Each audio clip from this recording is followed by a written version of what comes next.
The first question is question 3, and what question 3 is asking you is find the points where the quadratic function crosses the x and y axis, hence sketch the graph. So y equals 2x squared minus 18. The first thing I'm going to do is I'm going to find out where it cuts the x-axis.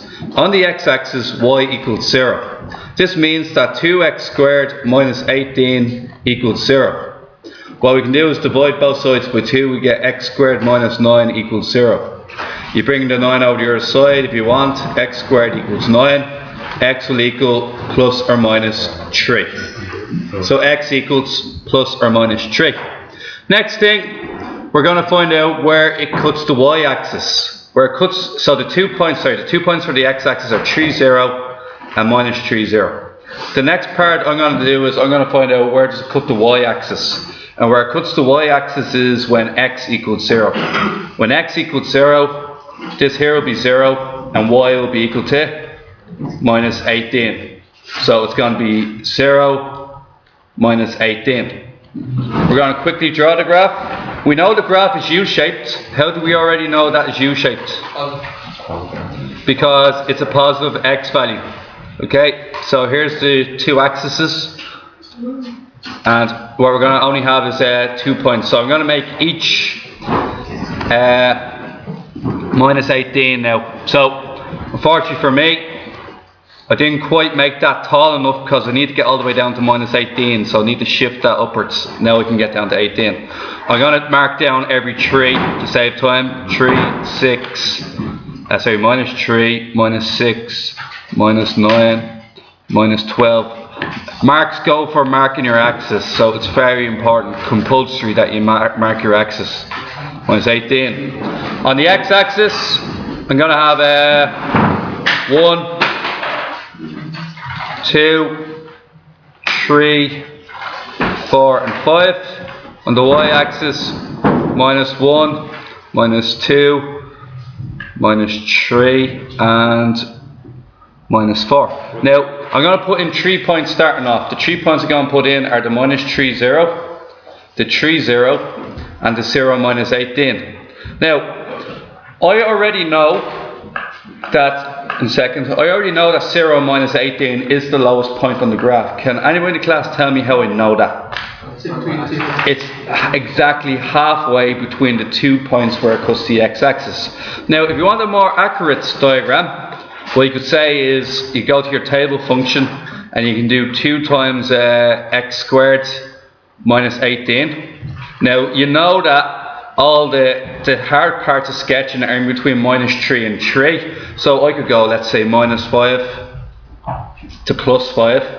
Step has to be 1. The reason why the step is 1 is because it's the I don't need any half points because the minimum is on 0. 0 is considered a whole number. So you ended down to minus 5. What we're going to see on the graph here is basically we're starting off at minus 3, 0. When x is minus 3, y is 0. There is your point 3, 0. The next point on this graph would have been minus 2, minus 10. So go to minus 2. Go all the way to minus 10. Minus 10 is here. There's your next point. Now, because it's symmetrical, you can just go across the other side because it has to have symmetry to it. So now you know that it's also going to be 2 minus 10 if we go further down. It should be anyway. Yes, it is 2 minus 10. And then it's going to be minus 1 minus 16, which is here. And as I said, it's symmetrical. So go in 3, go out 3. And that's your line there. So all you got to do next is just graph it. And what you're going to get is something like this. Make sure it goes through all the dots. So is your graph out of proportion if the x-axis is in space of 1 and the y-axis? Okay, it's actually not. So what'll happen, Hugo, is when I have different spaces for this, right? So if I have a big spacing, it will look really, really wide. If I have a small spacing, it will look really, really narrow. But although the shape is different, although it looks different, it's actually the same. It's just how we scale it. It's actually the same graph. So, for instance, 2 answers could be: one guy could have a really, really narrow graph like this, and the other guy could have a massive wide graph like this. They're actually technically both correct. they just use different scales or different. So one person, the guy with the wider one, could have used 3 blocks for 1, while the guy on the left used 1 block for 1. That's why it's narrow versus wide. Okay. Now, guys, what's the next one you want me to do? 2. 4. I'll do number 4. Okay. So number 4. I don't know what scales I need yet, so go for number 4.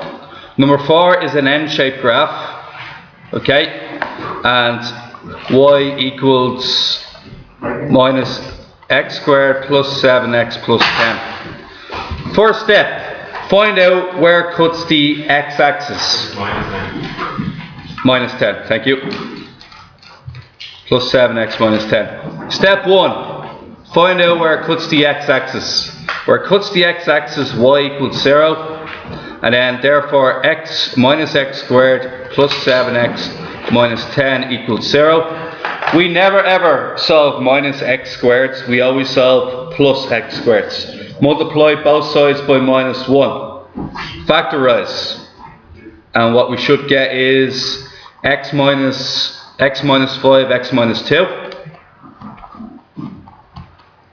equals 0. X equals 5, x equals 2. These are the 2 points, 5, 0, and 2, 0. Remember, y is 0, there's your x values. Now, after doing that one, what we're next going to find out is where does it cut the y-axis. When it cuts the y-axis, x equals 0. This means that 0, that's 0 squared, that's a 0. 7 times 0 is 0. Y equals minus 10. Okay, so that is the point 0 minus 10.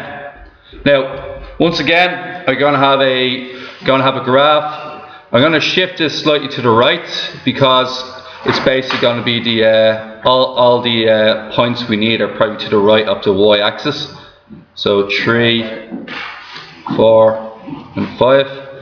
All I got to do next is put in my 2 points. This is 2, 0, and 5, 0 is my 2 axis cuts. Then I have 6, 7, I'll just put in minus 1. Now, I'm going to go down I have to get all the way down to minus 10.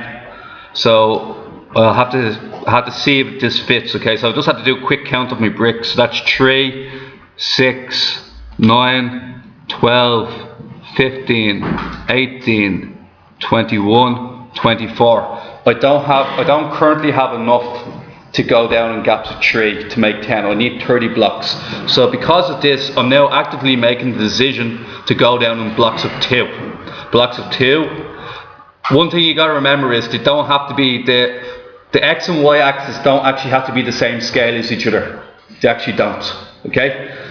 So it has to be the same scale in each one. So this is going to be 1 going up in blocks of 2. Okay. So it's going to be, this one's going to be minus 1, minus 2, minus 3, minus 4, minus 5, minus 6, minus 7, minus 8, minus 9, minus 10. Now I can draw in where it cuts the y-axis. Now where it cuts the y-axis is down here. It's 0 minus 10. Now what you're going to notice is that the y-axis has nothing to do with the maximum point, does it? The maximum point is going to be located in here. So like before, we're just going to have a quick look at the calculator. And what's the formula this time around, guys? It's 2x squared. After 2x squared, it's what? Where you go for minus x squared? Oh, sorry, minus x squared. Plus 7x minus 10. So minus x squared. Plus 7x. Plus 7x. Minus 10. 7x minus 10. Now the big question is, where do we need to get the points from? Well, my minimum point is 0. So 0 would be a good starting off point. We're going to start at 0. Next thing I have to look at is my maximum point on a half value? Yeah. 2 and 5, difference is 3. 3 is 1.5. Our maximum value is going to be 3.5. So I actually am going to need to go up in halves this time. 7, and then step is going to be 0.5. Now we're just going to put in 1 or 2 points to help us here. Syntax error, that more than likely meant I used the wrong minus. We'll start again. 7.5. No syntax error this time around. Let's draw some of these points in. So I'm going to put in 1 minus 4. 1 minus 4 will be up here. What other ones I'm going to use is 2, 0, already there. 3, 2. It's going to be here. That also means that it's going to be 4, 2, because it has to be symmetrical. Correct. And 3.5, 2 1/4. 3.5, 2 1/4 will be around, just around there, just very half of a.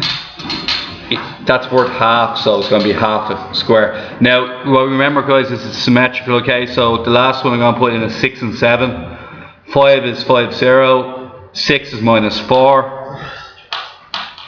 And 7 is going to be minus 10. 7 minus 10. Okay. Oops. 7 minus 10. Okay, let's draw this up now. Gotta go up through each dot. Okay. Round. Back down. Alright, missed that one slightly, so we've got to go after that again. And down we go. That's our graph there. Okay. So that's.